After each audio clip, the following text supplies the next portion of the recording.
안녕하세요. 다니쌤입니다. 오늘도 조건희 대표와 함께 부자 되는 소형 신축 사업에 대해서 말씀을 드릴 텐데요. 오늘은 주제가 절대 사면 안 되는 땅에 대해서 이제 후반부에 말씀을 드릴 텐데, 실제 이제 사례를 가지고 이제 말씀을 드릴 겁니다. 그래서 오늘은 나에게 맞는 신축 알기, 또 건축물 종류별로 사업소 좀 차이가 있거든요. 또 요거에 대해서도 앞부분에 말씀을 드리겠습니다. 자, 그럼 시작을 해볼까요? 네. 대표님 지난번에 제가 라이브 방송 말미에 우리 시청자분들한테 숙제 내드렸는데 기억나시나요? 내가 요즘 하루 전 것도 기억 못해. 냈던 것 같아. 제가 몰래 냈었지? 기본적인 단어는 좀 알고 네, 우리 방송의 건축용어? 수준을 좀 맞췄으면 맞아. 좋겠다. 네, 이런 말씀 드렸었는데 뭐 다세대 다가구 다중주택 정의라든지 뭐 건폐율 용적률 이런 거는 뭐 너무 요즘에 정보가 많으니까 그런 얘기까지 다 해버리면 시간이 아깝잖아요. 그래서 그런 말씀 드렸는데 숙제는다 해 오셨으리라고 믿고 그래요. 네, 혹시 오늘- 안 하신 분들은 이제 우리가 너무 기초적인 거는 좀 빼고 하니까 그거는 용어에 대해서는 좀 숙지를 하고 들으시면 도움이 많이 될 것 같습니다. 네, 네. 그럴 것 같아요. 그래서 오늘은 일단 그 나에게 맞는 건축 알기. 지난번에 제가 이제 말씀드린 게 그 신축과 리모델링, 신축과 건물 매입, 그거를 이제 비교를 했잖아요. 그렇지? 근데 이제 신축을 선택했다면 또는 신축을 선택하지 않고 다른 방법을 통해서라도 이 건축물 종류별 특징을 알고 그 종류별 특징과 또 신축을 결합해서 나한테는 무엇이 맞는지 그렇지? 네, 요거에 대해서 우선 먼저 정리를 하고, 네, 그 다음에, 그 종류별 특징이 있는데 그 중에 사업성이 조금씩 차이가 있어요. 건축물 종류별로. 네, 사업성이 차이가 있고, 사업의 방법도 좀 차이가 있죠. 그래서 이제 그런 것들에 대한 요약을 해서 말씀을 드리고, 그리고 나서 절대 사면 안 되는 땅, 그래. 그 사례, 네, 정리해서 오케이. 좀 말씀드리고, 네, 그렇게 하면 될 것 같습니다. 그래서 우선, 나에게 맞는 신축 알기를 설명을 드리고, 건축을 전제로 한번 말씀을 드려볼게요. 그래서 난 뭘 지으면 좋을까 할 때 여러 가지를 고려하셔야 돼요. 일단은 내 사업 목적. 내가 이거를 건물을 지어서 분양을 할 것인지 아니면 통매각을 할 것인지 지어서 임대를 세팅해서 통매각을 할 것인지 이제 아니면, 사업의 목적에 따라서도 그렇죠. 달라질 수 있다. 아니면 내가 직접 가지고 가면서 임대소득을 볼 것인지 장기적으로. 또 거주를 할 수도 있겠고. 그럼요. 네, 그런 사업 목적이 다 다르지 않습니까? 그래서 그런 목적에 맞는 건축물의 종류를 선택하실 때 오늘 방송 내용을 보고 내가 나는 이런 생각을 하고 있는데 그러려면 이게 나한테 맞겠다. 네, 이런 정리를 좀 하시면 좋을 것 같아요. 가끔 이게 상담을 하다 보면 네. 아주 깜짝 놀랄 때가 있어요. 이분이 이제 땅을 매입하고 오셨는데 네. 사업을 목적을 들어보면 이 땅이 그 사업의 목적에 전혀 부합하지 않는 경우가 맞아요. 있어서 있어요. 네, 네. 아주 너무 그때는 난감하지. 네, 그래서 네, 맞습니다. 여러분들이 신축이 좋은 거는 알지만 이 신축을 통해서 내가 무엇을 얻으려고 하는지 그 목적을 정확히 해야만 거기서 맞는 이제 토지 또 지역들을 선택할 수 있을 것 같아서 오늘 내용 들으면서 내 목적에 맞는 것들이 무엇인지 한번 들어보시기 바랍니다. 네. 또 그 물건별로 또 투자 금액도 차이가 있으니까 그것도 한번 요약해서 제가 한번 말씀을 드려볼게요. 그래서 우선 일단 그 저희가 소규모 건축물로 건축할 수 있는 주택 위주 주택의 종류를 크게 세 가지로 구분을 할 수 있어요. 네, 그래서 첫 번째가 다세대 세대. 주택이죠. 그 다음에 다가구. 그 다음에 이제 다중주택이라는 게 있어요. 다중. 요 두 개는 많이 들어보셨을 텐데 다중은 좀 생소한 분도 있으실 것 같아. 그지? 그거 한번 제가 비교 설명을 하면 어떤 게 장단점이 있고 나한테 뭐가 맞을지 한번 좀 판단하실 수 있을 것 같아요. 오케이. 그래서 일단 이 세 가지의 비교 분석을 한번 했을 때 소유의 개념에서 한번 볼게요. 소유의 개념에서 다세대는 집합 건물이에요. 집합 건물 아시죠? 이제 일종의 이제 공동주택이라고 하지? 네, 맞습니다. 아파트 같은 거예요. 그래서 그러니까 소유자가 한 명씩 다 다르다는 거. 그렇습니다. 그래서 집합 건물은 아파트 같은 거고 소유자가 각각 호수별로 다를 수 있는 거예요. 그래서 분양이 되는 거죠. 분양을 목적으로 하시는 분이라면 내가 다세대를 생각해야 된다는 거고. 그렇죠? 그리고 예를 들어서 다세대 주택 10세대를 지었다. 그리고 분양을 안 하고 내가 가져가겠다. 임대를 하겠다. 그러면 1가구 10주택자. 그치? 그렇죠? 아니면 이제 그런 다주택이 다주택자 되는 피하려고 하면 건설임대 사업자를 낼 수도 있겠죠. 그렇습니다. 그 말씀도 이따가 말씀해서 드릴 거고. 다가구 주택은 다세대와 비교했을 때 단독 주택이에요. 내 땅 위에 내 건물을 짓는 겁니다. 분양이 안 돼요. 네. 그러면 이거는 소유주가 한 명인 거네. 그렇죠. 내 땅에 내 건물. 그래서 온전히 가져가는 겁니다. 근데 공유는 가능하고. 건물을 겉에서 보면 네, 일반인들은 이게 다가구인지 다세대인지 사실 구별하기 힘들죠. 네 힘들죠. 그 부분도 다음번에 이제 설명을 드릴게요. 그래. 다중주택은 뭐 생소하실 수도 있는데 일단 하나씩 차근차근 들어보세요. 단독주택의 범주에 들어가는 주택의 종류입니다. 그래서 역시 다가구와 같이 단독 소유가 가능한 건물. 그러면 다가구, 다중은 같은 단독주택 범주에 들어가는 거네? 그렇습니다. 그리고 요거는 공동주택, 그래서 집합건물, 공동주택의 범주라고 보시면 돼요. 공동주택. 아, 글씨는 여전히 못 쓰네요. 조금만 천천히 써. 네, 좀만 천천히 써. 여기까지 잘 썼는데 여기서부터 좀 지렁이가 되는데. 네, 그렇습니다. 네, 그래서 이런 차이가 있고 소유의 관점에서 그 다음에 정의. 제가 정의는 지난번에 숙제로 용어 정의 좀 하라고 말씀드렸는데 그래도 간단히만 적겠습니다. 그래. 이거는 간단히. 다세대 주택은 4층 이하여야 해요. 네, 4개층이야. 네 특별히 개층이야. 도시형 생활주택으로 인해서 한 층을 완화받아서 5층까지 건축 가능한데 그거는 너무 길어지니까 일단은 4층 이하라는 개념만 인지를 먼저 하고 계세요. 그래서 4층 이하의 연면적 660제곱미터. 그러면 아무리 땅이 크고 네, 뭐 상업지의 용적률이 크다 할지라도 층수는 4개층까지만 가능한 거네. 맞습니다. 네, 면적도 660제곱미터를 넘지 못합니다. 그럼 큰 땅을 살 필요가 없네. 어찌 보면. 그렇죠. 네, 맞습니다. 그래서 그에 적합한 땅을 찾는 것도 그렇지. 노하우인 거예요. 네, 그래서 660제곱미터면은 평수로 이제 얘기하면 200평쯤 되거든요. 200평. 네, 200평 이하의 이제 건축이 가능한 여기서 200평은 땅이 200평이 아니라 그 각 층의 면적, 연면적이죠. 연면적을 말하는 네. 거지. 그러면 한 층에 50평씩이면 4개 층이면 200평이니까 맞습니다. 그게 맥시멈이네. 최대로 할 수 있는. 그렇죠. 거기에 뭐 서비스 공간이 있는데 그 얘기는 차치하고 일단 개념 비교를 해야 되니까 그래. 다가구는 3층 이하입니다. 3층이야. 이거 한 개 층이 적네. 네, 얘보다 한 개 층이 적고 나머지 기준은 같습니다. 660제곱미터 이하. 면적은. 네, 연면적. 200평 이하. 기준이 같아요. 얘는 좀 특이합니다. 3개층 이하인데 연면적은 660제곱미터고요. 이것도 개정됐어요. 같네. 네, 원래 330이었는데 660으로 지금 바뀌었습니다. 늘었구나. 네, 늘었습니다. 공급 활성화 위해서. 그런데 얘는 특이하게 플러스 알파로 반지하가 가능해요. 반지하. 네, 그러면 총 합이 4개층까지도 4개층까지도 가능하다. 네, 그렇습니다. 근데 여기는 조금 이게 중요한 부분인 게 다세대나 다가구는 반지하가 안 됩니다. 그래. 네, 허가가 안 나요. 그거 안 나고. 예, 근데 다중주택은 이례적으로 허가를 해줬는데 여기에 대해서 요 반지하 요즘에 이슈 많잖아요.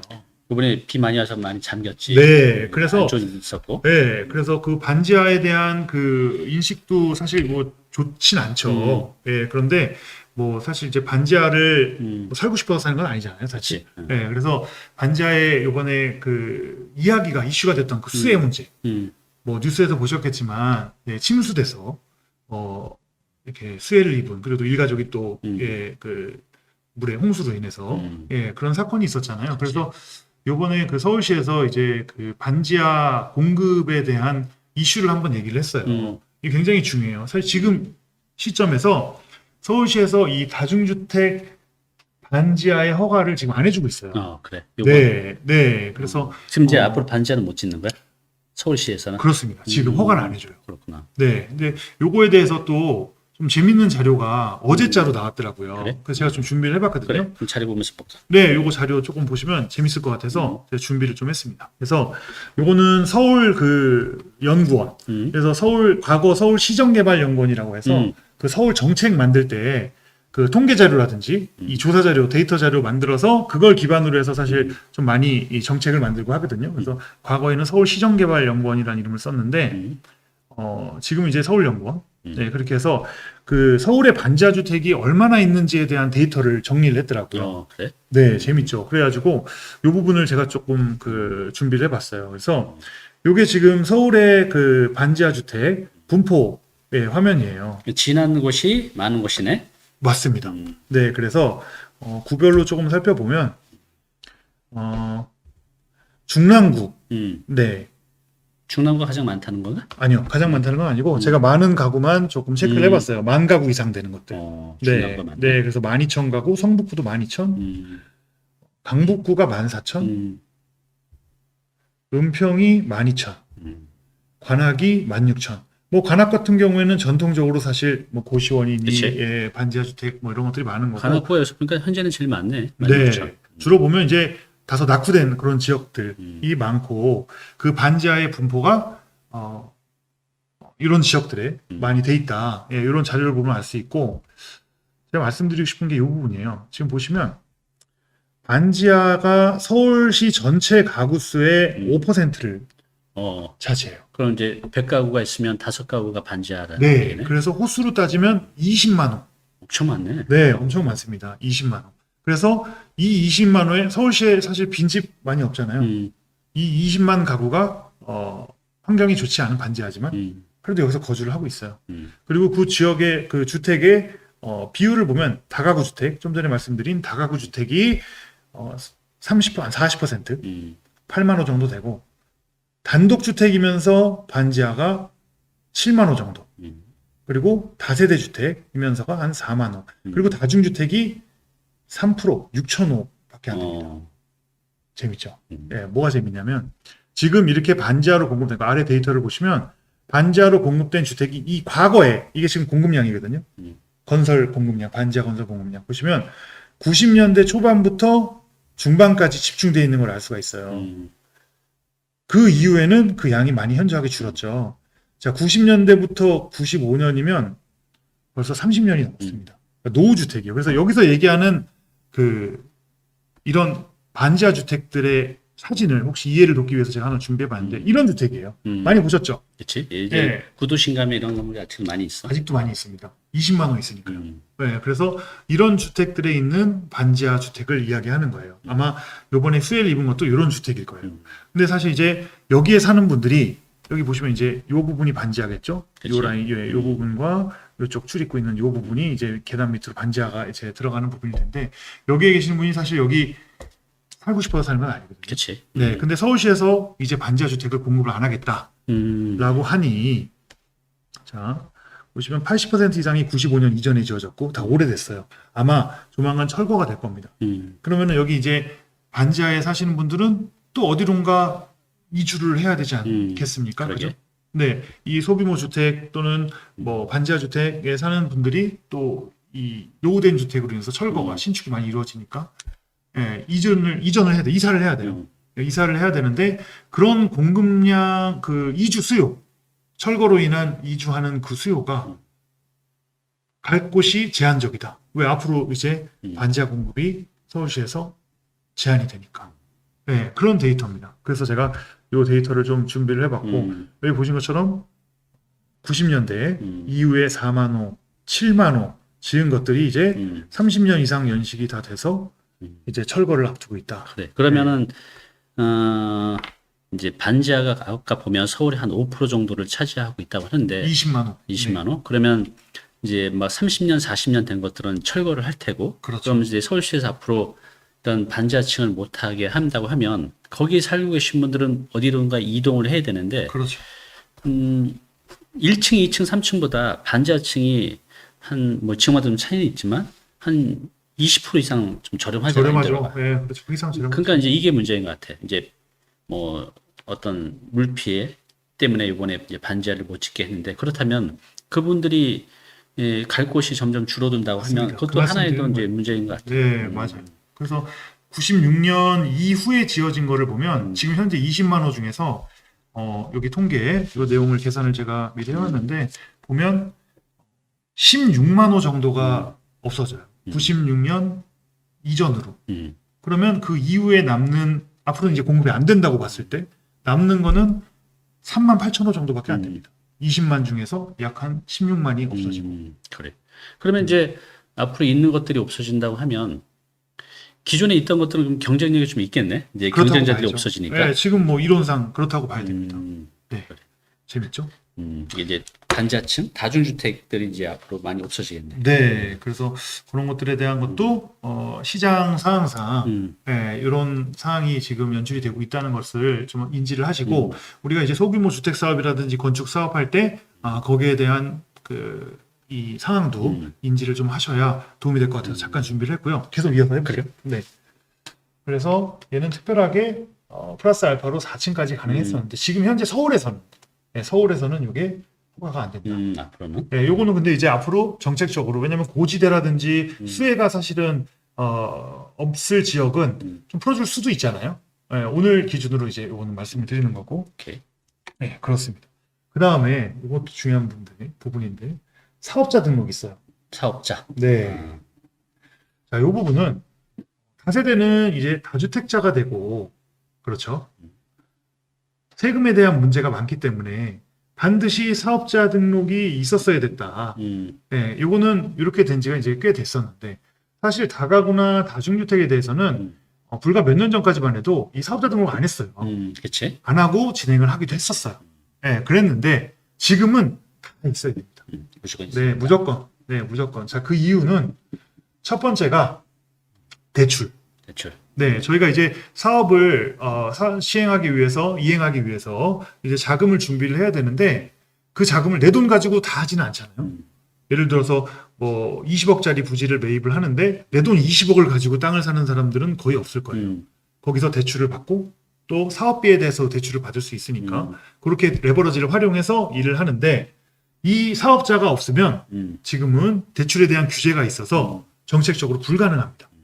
네, 이해되시죠? 그래서 사업자는 반드시 있어야 되고 또 사업자가 또 반드시 필요한 이유가 저희가 최근에 그 세제 중에서 취득세 있지 않습니까? 취득세에 대한 중과가 있어요. 그래서 사업을 하시는 분들이 자대가 아파트가 세 채가 있어. 두 채가 있어. 예를 들자면 두 채가 있는데 다가구 주택을 하나를 더 짓고 싶어. 예를 드는 거예요. 그러면 1가구 3주택자가 되지 않습니까? 1가구 3주택자가 되게 되면 취득세율이 12%. 네. 그렇게 중과가 돼요. 그치. 네, 원래 기본세율이 이제 취득세 기본세율이라고 하면 그렇지만 이제 예를 들어서 기본적인 취득세가 토지나 나대지 같은 경우에는 4.6% 이렇게 되거든요. 근데 여기는 12%에 또 주민세하고 농특세 이런 거 붙게 되면 13%가 넘습니다. 그치. 네. 굉장한 부담이 커지게 되잖아요. 그래서 이 사업자를 통해서 주택을 공급한다고 해야 거기에 대한 주택 감면이 이제 발생이 돼요. 또 그리고 아까 말씀하신 그 건설임대 사업 그 사업자를 같이 하게 되면 또 감면이 있습니다. 네, 감면을 받게 돼요. 그 부분은. 그리고 아까 신축 판매라든지 그런 일반 사업자, 건설임대 사업자 말고 그냥 일반 사업자를 등록을 하게 되면 감면이 아니고 중과를 받지 않습니다. 그 차이가 있죠. 그치. 네, 그러니까 중리를 하면 사업자를 내면 취득세를 가면 받는다. 그렇죠. 근데 이제 중과를 받지 않는다. 이게 정답이고. 그치. 중과를 받지 않는다. 네, 그리고 건설 임대 사업을 하면 감면도 받을 수 있다. 근데 그 감면은 다세대에 한해서만 가요. 그치. 다세대. 네, 그래서 요거는 좀 중요한 부분이니까 그렇게 알아두시는 게 좋을 것 같아요. 다가구나 다중주택은 감면은 안 돼요. 네, 근데 중과를 받지 않기 위해서는 사업자 등록이 필요하다. 이렇게 요약을 하면 좋을 것 같아요. 그리고 이건 건축적인 건데 이 건물을 짓기 위해서 인접 건물부터 띄어야 되는 그 이격거리 조건이 좀 달라요. 그거를 공지라고 표현을 하거든요. 그럼 대지가 있으면 대지 경계선으로부터 우리 건물이 건축 설계를 할 때 떨어뜨려야 되는 기본 거리가 있어요.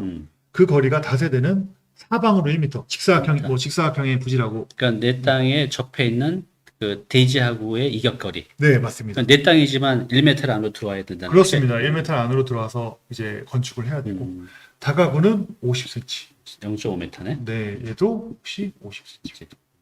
근데 이 부분이 50cm면 뭐 요만큼밖에 안 되는데 그 50cm 가지고서 뭐 큰 차이야라고 생각하실지 모르겠는데 땅이 크고 넓으면 상관이 없어요. 근데 이제 좁은 땅이면 작은 땅에서는 그렇죠. 저희가 좁은 땅에서 건폐율도 고려해야죠. 그리고 대지 안의 공지 이런 규정 지키다 보면 50cm가 아까운 경우가 굉장히 많아요.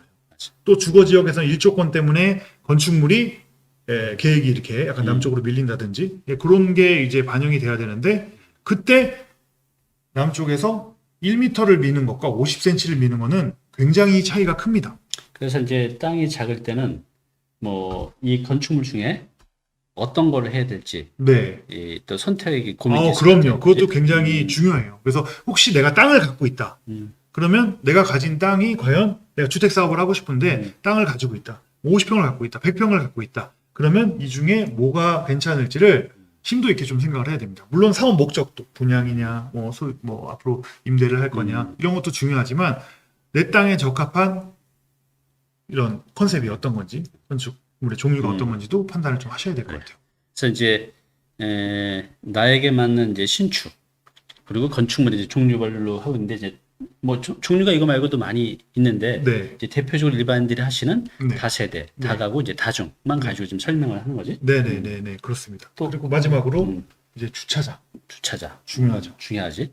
주차장 왜 중요하지? 주차장은 주차장에 의해서 사업성이 결정돼 소규모 사업은 그렇게 주차장에 의해서 사업성이 결정된다고 해도 과언이 아닐 정도로 지금 이제 설명을 드리겠지만 이 다세대를 지을 수 있는 세대수의 기준이 주차장으로부터 시작이 돼요. 최초의 출발이. 그러니까 주차장을 몇 대 했냐에 따라서 이제 가구 수나 세대 수를 내가 얼마나 할 수 있는지가 결정이 되는 거네. 그렇습니다. 그래서 서울같이 이렇게 도심 지역 같은 경우에는 소규모더라도 여러 개의 가구 수를 만드는 경우가 크게 작은 세대를 만드는 것보다 작게 여러 세대를 만드는 게 사업성 측면에서 굉장히 유리하거든요. 그렇지. 네, 그렇다 보니까 이 주차장이 이제 사업성에 굉장히 영향을 많이 미치는 요소다라고 그렇게 말씀을 드릴 수 있고, 다세대 주택 같은 경우에는 저희가 소규모만 말씀을 드릴게요. 규정을 30제곱미터 전용 면적이에요. 서비스 면적이라든지를 제외한 전용 면적 기준으로 30제곱미터 이하면은 주차가 0.5대. 0.5대. 네. 그러면 10세대면 5대 넣으면 되는 거네. 맞습니다. 30제곱 전용 면적 30제곱미터 이하를 10세대를 건축한다. 그러면 5대만. 그리고 30에서 60제곱미터는 0.8대 계산합니다. 10세대면 8세대. 맞습니다. 이제 면적이 커질수록 주차 좀 강화되네. 네, 주차 그렇습니다. 규정이. 네, 맞아요. 그래서 이런 그 주차 기준에 의해서 정해진 땅에서 몇 대를 주차하냐에 따라서 이 세대수가 어떻게 하냐가 달라지고 설정이 그다음에 그 세대수에 의해서 사업성을 논하게 되기 때문에 굉장히 중요한 기준이라고 할 수 있죠. 그리고 다가구는 다세대와 이 기준이 같습니다. 또 네, 그거. 상동하고요. 그리고 다중주택은 많이 달라요. 네, 이 기준이 세대수에 의해서 정해지는 게 아니고 면적에 의해서 정해집니다. 전체 연면적. 네, 그렇습니다. 그 이유는 뭐냐면 이 부분 아까 제가 좀 놓쳤는데 정의에서 3층 이하의 연면적 660제곱미터 이하의 뭐 그런 말씀을 드렸었는데 여기는 독립적인 주거 시설이 아니어야 한다는 전제가 있어요. 그게 어떤 뜻이지? 그거는 화장실이라든지 그런 거는 넣을 수 있어요. 그런데 주방이라든지는 공용 취사 시설 등을 설치해서 하도록 그렇게 정해놨어요. 그렇다 보니까 독립적인 세대가 아니므로 주차장도 기준이 다릅니다. 좀 완화되어 있겠네요. 네, 많이 완화되어 있습니다. 그래서 일단은 연면적 150제곱미터, 연면적 150m 이하는 50초과 150제곱미터까지는 일단 한 대. 그리고 이 이후에는 이제 시설 면적 100제곱미터 초과는 100제곱미터당 한 대씩 계산을 해요. 이렇게 얘기하면 너무 복잡하잖아요. 그러니까 이제 쉽게 얘기해서 예전 기준으로 하면 네, 이제 예전에는 이게 그 연면적 100평까지 가능했잖아. 네 맞습니다. 그때 뭐 최대 많이 넣어봤자 3대인데 네 그러면 맞습니다. 지금은 한 5대, 6대가 최대치겠네. 가능합니다. 근데 이거를 만약에 다가구나 다세대로 하면 뭐 6대가 아니라 막 20대를 넣어야 될 상황이 생기잖아. 세대수로 한다고. 그렇죠. 세대수를 계산하면 굉장히 많은 주차 대수를 할애해야 되는데 얘는 면적으로 해서 이해하기 쉽게 그냥 예를 들어서 50평 2종 일반 주거지역에 서울 2종 일반 주거지역 용적률 200% 이하, 건폐율 60% 이하잖아요. 여기에 건축할 때 다중주택은 주차 2대만 계획을 해도 그 안에 16세대, 12세대, 심지어 뭐 20세대 계획을 해도 문제가 없다. 주차 대수 산출 기준이 그래요. 그래요. 이제 그러면 다 정리가 된 거네. 대략? 네, 그렇습니다. 그래서 이런 차이가 있고, 그래서 이 건축물별로 특징이 다 다르니까 시청자분께서 나한테 맞는 게 무엇인지, 자, 이런 거 좀 사실은 이런 말씀드리면 그런데 이런 거 뭐 사업자라든지 뭐 공지 규정, 주차장 규정도 이거 하나당 1시간 이상씩 설명해도 사실은 내용이 그만큼 그치. 많은 거예요. 네. 그래. 근데 제가 요약을 해서 말씀을 많이 드린 거고.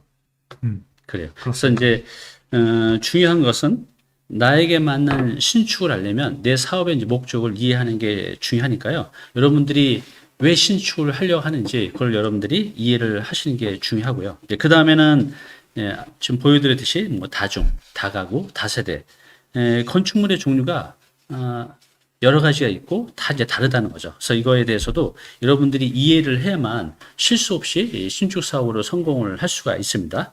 그럼 이제 오늘의 주제. 네. 요거 건축물 있어요? 종류별 사업성. 네, 요거. 그거 이 단단히 종류별로 사업성의 어떤 느낌을 보여드리려고 그래요.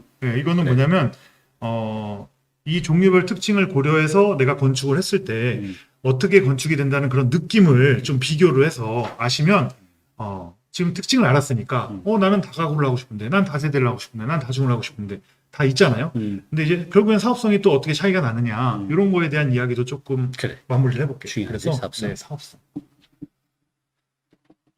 사업성 측면에서 예를 들기 위해서 기준을 하나 잡을게요. 서울에 2종 일반 주거지요. 그러면 용적률이 200% 이하입니다. 그렇죠?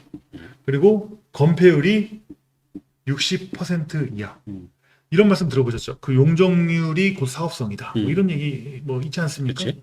네, 뭐 항상 그런 건 아닌데 그런 이야기가 있어요. 그 말은 무슨 말이냐면 서울같이 이렇게 고가의 토지, 이런 지역에서는 많이 지으면 많이 지을수록 많이 임대할 수 있고 많이 팔 수 있어요. 건축을 많이 할수록 그렇죠? 그래가지고 이 용적률이 사업성에 미치는 영향이 크다라는 걸 기준으로 자 땅이 이렇게 있습니다. 그랬을 때 건물을 다세대 주택을 짓는다. 그러면 이쪽이 북쪽이에요. 이쪽 방향이 북쪽이라고 보고 단면을 그린 겁니다. 그러면 주차장을 많이 지어야 되잖아요. 그래서 필로티 주차라는 걸 합니다. 건물을 띄우죠. 이렇게 짓습니다. 그러면 3층까지는 이렇게 지어지고 그 다음에 4층을 짓는데 보통 2종 일반 주거지역이라고 제가 말씀드렸잖아요. 2종. 4층부터는 이렇게 꺾여요. 이 꺾이는 거는 왜 그런지 아시잖아요. 그죠? 일조권. 네, 일조권 때문에 북쪽 방향에서 들어오죠. 그래서 제가 이 표시도 약간 이쪽으로 이렇게 백을 했습니다. 네, 여기는 좁게, 여기는 크게 한 게 그 이유예요. 그래서 이렇게 후퇴가 되고 여기도 역시 이렇게 후퇴가 됩니다.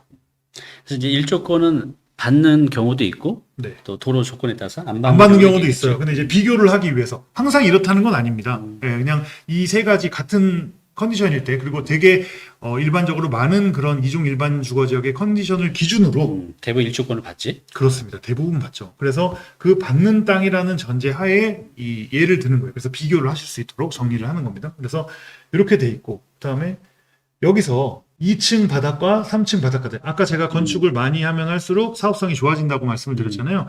2층 바닥, 3층 바닥은 보통 60%를 다 찾아 먹습니다. 60%, 60%. 그리고 여기는 일조권으로 후퇴했지 않습니까? 약 한 40%라고 볼게요. 그리고 여기는 좀 덜 후퇴해요. 계산해 보면 그렇습니다. 오늘 이 시간에서 이 방법까지 다 말씀드릴 수는 없지만 30%. 그러면 이거 합계가 얘 점수예요. 그렇지. 네. 건물의 연면적이 되는. 네, 맞습니다. 그래서 점수예요. 그러면은 120점, 90점, 70점 해가지고 190점. 오케이. 190점짜리 주택이고요. 비교를 하기 위해서 설명을 드린 겁니다. 다가구 주택을 짓게 되면 똑같이 1층에 이제 주차장. 네, 필로티. 왜냐하면 주차 기준이 아까 같다고 제가 설명드렸었죠. 2층, 3층까지 역시 60%가 올라갑니다. 그런데 3층부터는 45 정도 됩니다. 얘랑은 좀 차이가 있죠. 그렇지. 네, 근데 그 이상은 못 올라가요. 왜 못 올라가죠? 층수제야. 그렇죠. 3층이 하잖아요. 아까 제가 그 정의 설명 드렸지 않습니까? 중요하지 않은 건 하나도 없어요, 여러분. 무슨 말이냐면 아까 그런 정의 같은 개념 없이 얘기를 들어서 왜 4층 못 지어? 4층 다가구 많던데 그거 다가구 주택 아니에요. 그럼 이제 여기서도 네. 여기는 똑같은 3층, 4층인데 40%고 여기 45%는 이유는 네, 그러니까 아까 대지 안의 공지 그것 때문에. 정확합니다. 네, 여기는 1m. 1m 뛰었어요. 인접 대지 경계선으로부터. 여기는 50cm 뛰었거든요. 그래서 이제 여러분들이 이렇게 건축 용어를 이해하면 이런 거를 볼 때 이해 정도가 아니라 활용까지 할 수 있으니까요. 건축 용어는 좀 여러분들이 미리 공부를 하시면 좋을 것 같아요. 그렇죠. 네. 그리고 제가 말씀드렸는데 그 4층 넘는 거, 5층짜리 건물은 필로티 포함해서 1층, 2층, 3층, 4층인데 5층 된 거는 그렇죠. 다가구 주택 아니에요라고 했지만 다가구 주택이던데? 라는 거 있어요. 그거는 건축물 대장 살펴보시면 근린생활시설이 포함되어 있을 겁니다. 네. 근린생활시설. 네. 하나의 다가구나 다세대를 필요에 따라서 네. 뭐 용적률이나 그런 게 남는다고 하면 근생을 섞어서 지을 수 있는 거네. 맞습니다. 하나의 건물에. 네, 다세대도 물론 지을 수 있어요. 근데 이제 다가구이면서 이렇게 되는 거는 근린생활시설이 여기가 근린생활시설이던 보통 2층이 근린생활시설이고 다가구던 이런 형태를 띠고 있다. 이렇게 좀 생각을 해주시면 될 것 같아요. 근데 뭐 지을 수는 있는데 저 꼭대기든 하든 또 근생이 들어올 만한 지역이 아니면 또 크게 의미도 없잖아. 그렇죠. 그래서 이제 이런 거 같은 경우에는 사실 용도를 바꿔서 쓰기도 하고 그렇게 되죠. 네. 그럼 이거 몇 점이야? 요거는 60. 근린생활시설은 일단은 차치하고요. 그렇지. 네, 없다고. 이거는 뭐 없다고 보고 얘는 165점입니다. FM대로 갔을 때. 그럼 이제 똑같은 조건에서는 물론 다른 것도 많이 봐야겠지만 이제 이 조건만 봐서는 다세대가 좀 더 유리하네. 네, 그렇죠. 이것만 봐서는 그렇죠. 근데 이제 대지의 면적 기준, 아까 말씀드린 공지에 의한 조건, 이런 걸 고려해서 또 상권, 이런 걸 고려해서 정말 다양한 걸 고려해서 판단을 하셔야 돼요. 뭐 하나만 보고 판단하실 수는 없어요. 그리고 마지막으로 다중주택. 다중주택은 재밌죠. 저희가 1층을 이렇게 필로티로 띈 이유는 주차장 때문에 그치. 띈 거잖아요. 주차를, 조건이, 주차에 대한 법이, 다중주택에 비해서 강화되어 있기 때문에 띄었는데, 다중주택은 사실 많이 완화가 돼 있어서 상대적으로 뛸 필요가 없죠. 그래서 반지하를 이렇게 지었습니다.